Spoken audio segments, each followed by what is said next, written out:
இந்த ஒரு பையன் ஒரு மனித பொம்மையை பாக்ஸ்குள்ள வச்சு பூட்டி திறக்கிறான். அந்த பொம்மைக்கு உயிர் வந்துடுது. தொட்டு பார்க்கலான்னு கையை கிட்ட கொண்டு போறான். அந்த உயிர் வந்த பொம்மை பயந்துட்டு கத்தியை வச்சு அவன் கையை கிழிச்சிருது. அவன் கையில இருந்து கொஞ்சம் ரத்தம் வர ஆரம்பிக்குது.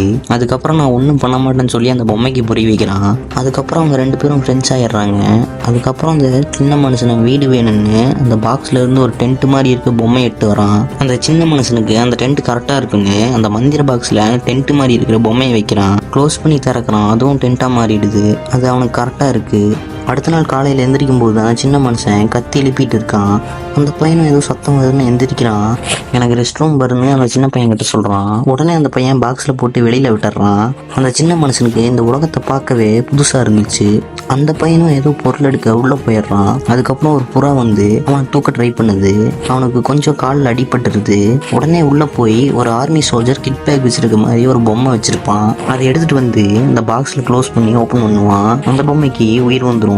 அதை கொண்டு வந்து இவங்கிட்ட விட்டுருவான். அதை அவன் காலில் இருக்கிற புண்ணை சரி பண்ணிட்டு இருக்கும். அப்புறம் அவன் காலில் இருக்கிற புண்ணை சரி பண்ணதுக்கப்புறம் மறுபடியும் கொண்டு போய் பாக்ஸ்குள்ளே வச்சு பூட்டிடுவான்.